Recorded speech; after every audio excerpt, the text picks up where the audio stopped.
Hello! What's up Wednesday? How you doing, Danica? You know. Don't pretend like you don't. I'm giving this a look. Okay, our audio sounds good. Okay, good. Hi, Mariana. Danica's salty today. We're gonna be Yeah. helpful if I put my earbuds in the right ears. See? Everything's Annoying today. That's the theme for today, so buckle up. Yeah. Oh, God. Because you know what else is happening?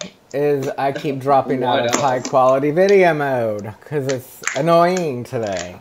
Because today's annoying. And the power's probably going to go off.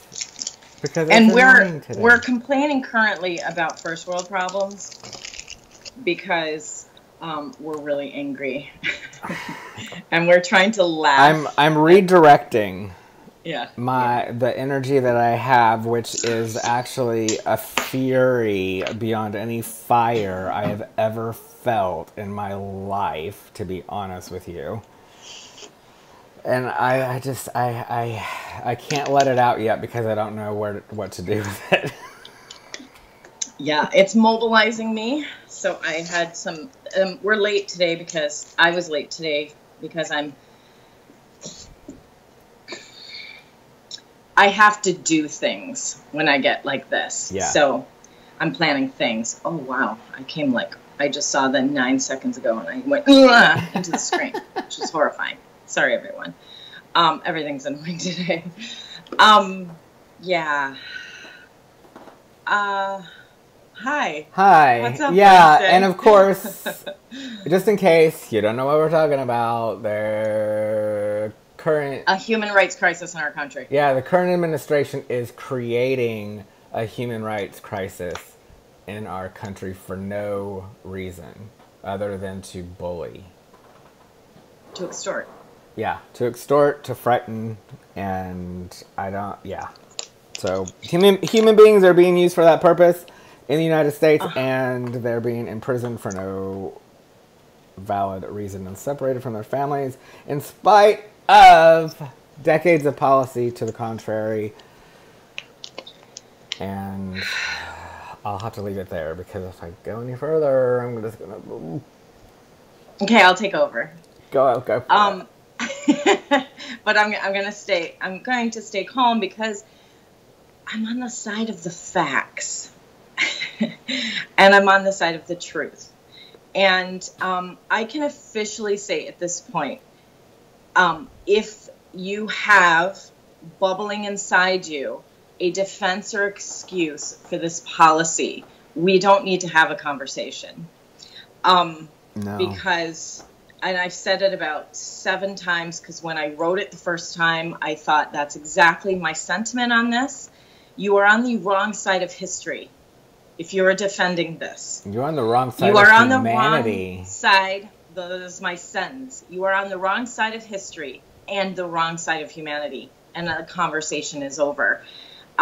You can look back in retrospect in years to come and see where you stood and feel whether or not you feel proud about that. But I stand on the other side. So if you have an argument, a defense, a talking point, or a straw man, take it over there. Feel free to unfollow me because there isn't one. Yeah, and, I feel the same way. There's no reason anyone could come up with that would make me okay with this, so it doesn't matter what your reasons are. It's not okay with me. So. Hi, Felicia. Hi, Katie. Yes. So I will probably talk in future weeks about some activities that I'm doing, and it will probably be based in the way I'm waking up this morning and my feelings about our country. There's a demonstration tomorrow that I would like to go to because they are planning. Hi, Katie. They are planning to turn one of the old buildings downtown into one of these facilities. Prisons? Prisons, yes. So there's a big demonstration tomorrow. I would love to go, but I don't know if I can get there. It's way on the other side of town. So if anybody wants to chip in for Uber fare, that would help the situation. But it's also a traffic situation too, because it's like right at 5 o'clock, and so I don't know. I just saw a funny meme about Houston where it said you've probably Houston seen is it. an hour away. Houston is an hour from Houston. It's true. Sometimes 2 hours,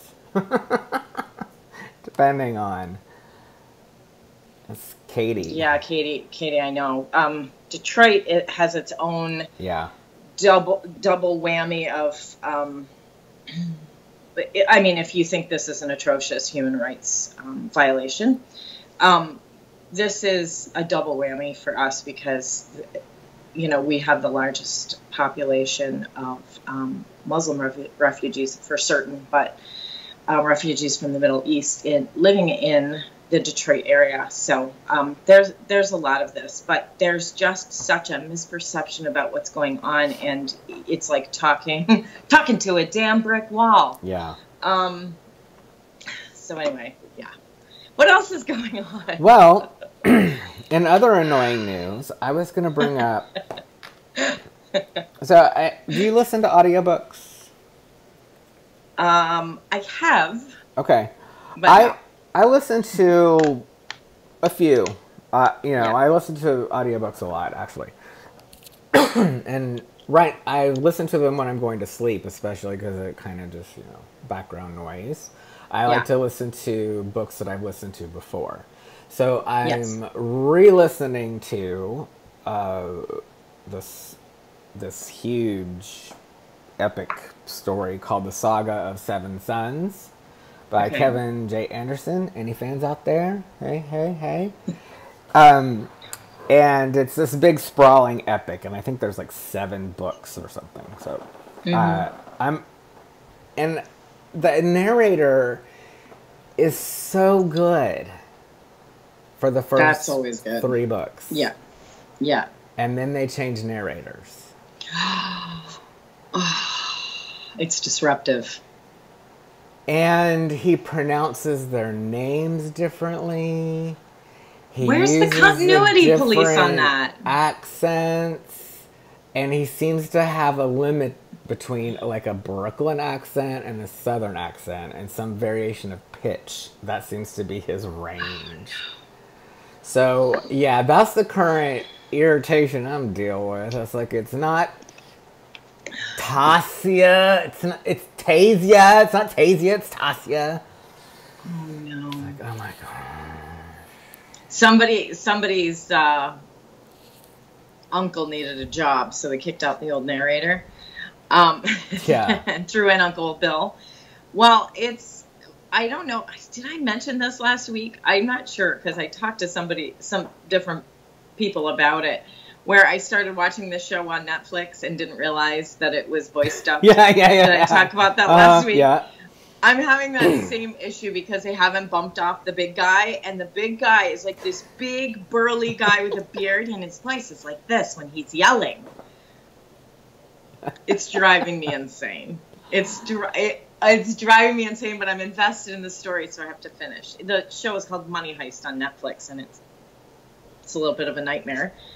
Let's talk Netflix. That'll take me away for a minute. You go. Although today feels like a hard Monday. I actually woke up and thought it was Monday. Well, then again, I'm also all messed up because graduation happened, and now my underclassman is finished, so it's actually summertime tomorrow. Today is my mom's birthday, so happy birthday, Mom. Happy birthday. And tomorrow is my youngest's birthday, my summer solstice baby, so that's exciting. And what was I going to say? Oh, Netflix. So my husband does not watch television. He doesn't like a lot of TV shows. He likes documentaries, and he'll watch some sports. He loves documentary films, and for some reason, he loves those true prison docu-shows. Those like locked up, life behind bars. Okay. I'm not. Wow, that's kind of funny. Ironic. Anyways, he likes these shows, and he doesn't really watch sitcoms or whatever, but he wasn't feeling well at one point this year, and we watched this show on Prime called Goliath with Billy Bob Thornton, and we love. He's one of my favorite actors, is Billy Bob Thornton, and it was good. It was a great show. We liked it. Well, season 2 came out. Anybody watches Goliath? Holy cow, did that get dark? Season 2 got dark. Season 2 got dark. Yeah. So, yeah, trying to find the lighter side of Netflix, and I stepped into the darkness. Well, that's how I feel with Westworld. It was dark to begin with, and then it's like, whoa, okay. You didn't know we were going just to the top of the roller coaster and about to plunge, did you? Yeah, I didn't stick with it season 1. So, and then I heard not great things about season 2. So I think I'll just stay over here. Yeah. What have I been watching on Netflix? Season. Sense8. You know what else? We've been watching Sense8. Have you seen that? I think we started and didn't complete it. I'm watching another completely inappropriate show with one of my sons called Animal Kingdom. First of all, Ellen Barkin looks amazing. Secondly, that show's creepy dark, too. Like, it's got... I can't get away from the dark. And then we watched Evil Genius, which came really recommended. It's a story about that pizza delivery bomber that had the bomb strapped to him, and like, was he in on it? Was he not in on it? Worst done short documentary series I've ever watched. Like, just so poorly done. But I had to get to the end of it to find out what happened. I couldn't read about it. I had to watch the whole thing. Don't recommend it. It was brutal. Just read about it. I just started watching Black Mirror. Have you seen those? Yeah, I've seen a couple. My sister drugged me into a couple of those. The first one really put me off.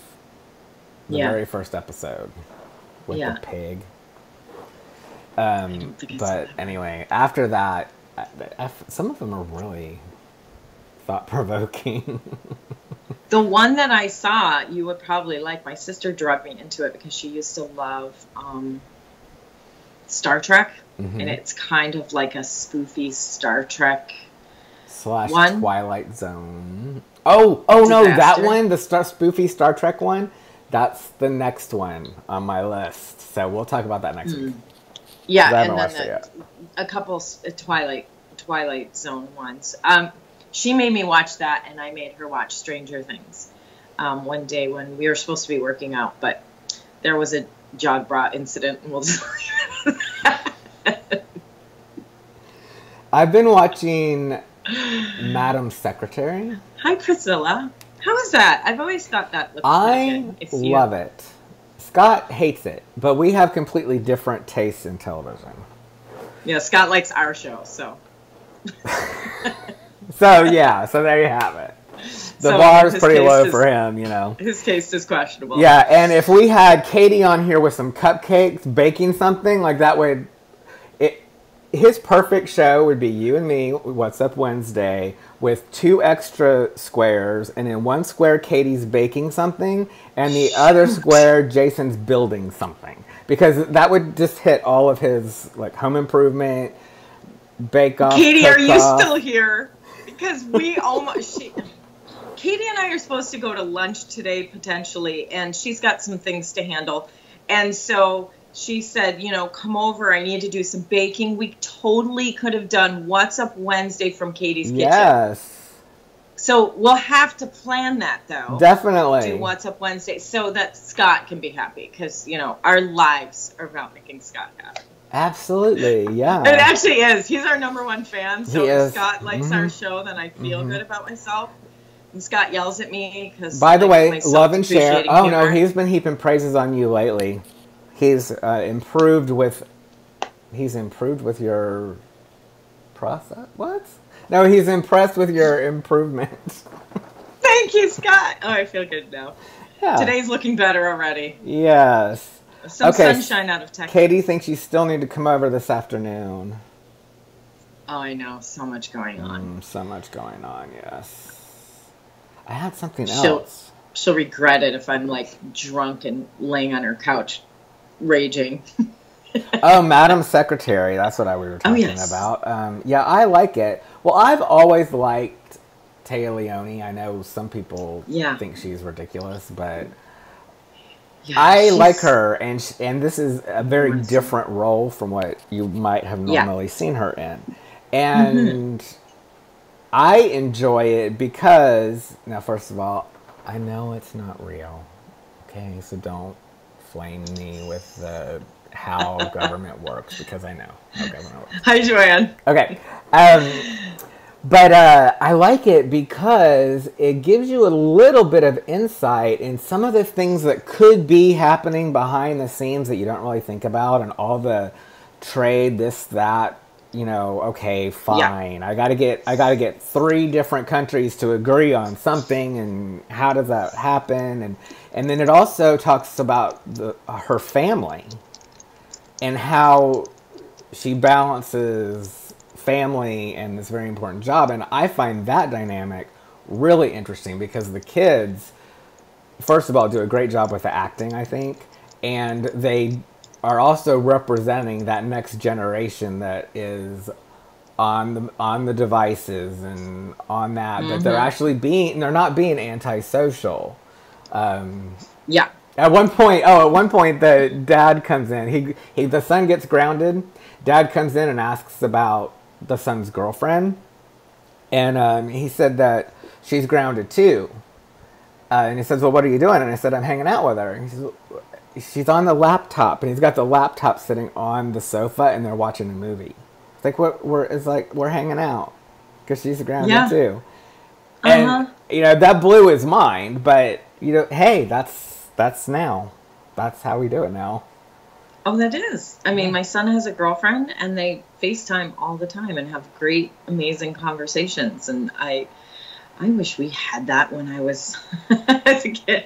Kind of do, kind of don't. I have,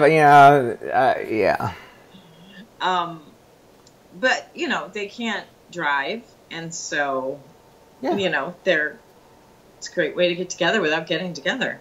I used to say that about, people get all up in gaming and kids gaming. And my kids, first of all, have made some real life friends through the gaming networks. And also, it's another form of social media. It fully is. And it allowed times where it wasn't convenient or there wasn't enough time to drive across town to set up play dates, or neither parent really wanted to have anyone else over because maybe they were in and out, or there was something going on, or dad was sick, or whatever. They didn't even have to be physically together. They could all get together, 4 or 5 kids, and play a game. I think that's cool. I do not have the issues that people have with that stuff. What happened in the 80s, stay in the 80s. You know what? It all transcends, though. I had a situation last weekend where can I say this? Yeah, I can say this safely on my Facebook, because I don't think any of these people even know who I am.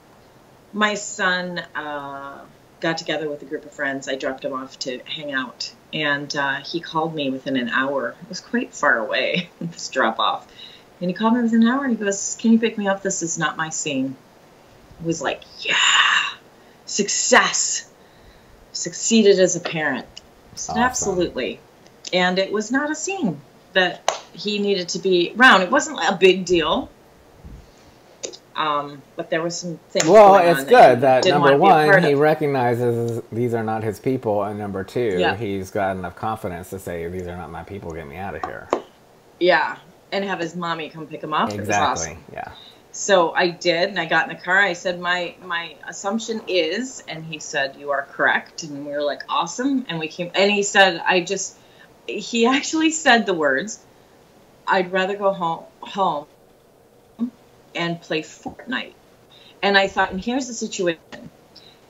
From the outside, here's another one of those parenting situations where someone could say, kids need to be outside on the weekend and in nature and participating with their friends and having real social interactions. Well, guess what? He did that. Yeah. It was not a good scene. He would rather be in the safety of our home, hanging out online with his brothers, playing a game for a couple hours on a Saturday afternoon. Worked for me. So everything is relative. This gave me an idea. Yeah. See, I Hi, Mom. Happy birthday. Happy birthday. I have always loved video games. Always. And but I'm always kind of behind because I've never had the money for the let's buy it when it first comes out, right? Yeah. So the couple of times that I've tried online gaming, meaning that I'm playing with and or against other real people that are somewhere else. Yeah. It's been less than amazing. First of all, I don't have any friends. I guess I'm too old to have all the friends that want to go play Fortnite or whatever. Yeah, Star Wars Battlefront or whatever. But so I don't know. And then the couple of times that I've tried to join other people's games, it ends up being like a bunch of 12-year-olds that just spank me. I mean, just like I spawn, I'm dead. It's like, come on, I'm on your team, right? Jeez. So yeah, maybe I can. Maybe one of your boys can give me a tutorial on how to online game for dummies, so that I don't look like such a noob. I guarantee you there are YouTubes, and if not, my boy should make one because it is. It's intimidating. Well, and don't think they don't meet the absolute losers. Oh yeah, I'm sure. Yeah. What happens is they go in with a group of friends, and then together as friends, they meet other people. friends. And that's what I don't have. Is I don't have the seed group. Yeah, I need to find the seed group. Hey, you guys, anybody out there want to be in my seed group? Then you have to tell them what game system you have and what game you want to play. PlayStation 4. And I have Star Wars Battlefront, the first one. Not the second one. There should be a Tinder for gamers, just called Gamer. It probably won't mean the same thing. You click in what you got and you get a match. Sega Genesis, and I want to play Sonic Hedgehog. What are you into? Do you like the right controller or the left? Do you like the sound loud? Yeah. Well, it's so funny because I was into games back in, the 80s when everybody got their Ataris and whatever. And then, I stopped playing games when they started getting more advanced. And then in the 90s, though, when I met my husband, dating ourselves, when I met my husband, he had Sega. And that ended up being cool because starting way back in Sega, when you would play the NHL hockey, he was one of the little guys. Oh, that's cool. Because he was playing. And then that, of course, went on to Xbox and PlayStation when you play the games. Right. You're playing with real players. So there were times where we would go to parties, like team parties, and everybody would sort of play themselves, play the real team. And so it was quite comical. But we went through this phase where I was actually pregnant. We went through this phase where we played Resident Evil, the first one. And I think that was on PlayStation. The PlayStation, just PlayStation. No, nothing. Yes. Yeah. And oh my gosh, that was so much fun. That was the last time I got really into gaming. Come here, Daly. I have a doodle staring at me, trying to figure out how to get to me. So that game was so much fun, and we solved it. It's one of those games you have to solve. I remember there was one scene where we walked in and it was just a billiard room, and sorry, spoiler alert for the first one, but the pool cues were set up in a certain way that I'm just like, what are we supposed to do in here? But the pool cues were at 2:30 or something. So you had to do something related to time. But I like noticed that the pool cues were, oh, that got my brain going. Oh, that makes me excited. There were so many things, and we solved it and got out of there. But on top of the like solving, you have like zombies coming to eat your head off, and dogs and sharks, and I mean, it was so much fun. But he used to get so scared. He would hold the controller, and I would get so scared I would scream, and then he would freak out and he'd yank because the controllers were wired. Well, yeah. And he would yank it out, and as soon as you yank the controller out of the system, you can't move your guy. Nope. You'd have to like scramble the plane. Like, I mean, it was. Those were the good old days. Yeah. I can't play games anymore. He had to control the controller, though. I still can't do that. I can't. I'm not equipped. Well, you know, video games are actually part of my vertigo treatment. Your mom says she'll be your friend. Did you see? I saw that. It is? Yeah. The doctor recommends that I play video games for... You have a doctor's note for gaming? Yeah, doctor's orders. So it's like... Let's see if the game system can be covered under your shirt. I know, that's what I thought. That's what I thought. I asked him that. I was like, well, can you, like, get me some games? It's like, no, sorry. You prescribe the game system? Yeah. But yeah, so, because it helps with my eye tracking. Tracking, yeah. And also helps me become less sensitive to crazy movement. Because I have some control over it. But, like, I'm playing Assassin's Creed Syndicate right now, so I have control over where I'm looking and where I'm going. But, oh my gosh, in Star Wars, when I play the air battle, I'm flying a TIE X-Wing, and the thing are flying all over the place. Whoa. After about 2 minutes of that, I have to turn off the TV. I'm done with that. Yeah, I tried playing,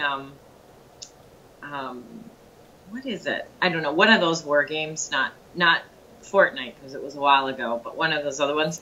And I was so excited because my guy, like, shot someone, and my sons were like, no, that was you. Yeah. Like, I'm so bad. You're the one that got shot, but you thought you shot someone, yeah. And I thought I shot someone. That would be me. I was completely looking at the wrong guy. That would be me. Yeah. I would finally connect up with a group of people, but I would mess them up so bad they would just shoot me. You're that guy. Weakest link. Yep, exactly. It's like, sorry, dude, we gotta cut you that's your loose. gamer tag, weakest link. All right, so we're out of time. We are? Yeah. Oh, good. We're out of... Thank goodness. And the power stayed on the whole time. Thank you. Stay tuned for the next half an hour where Danica really lets her feelings out. Yeah, well, after we click finish, then we're going to scream. So, feel free to join us. And maybe if we all scream loud enough, something... We might be able to shift the Earth's axis. Or at least maybe somebody will have to, like, what are they screaming about? As soon as the cameras are off, we will be pulling the skin off of our faces. Yes. And we will see you next week. With that visual, bye!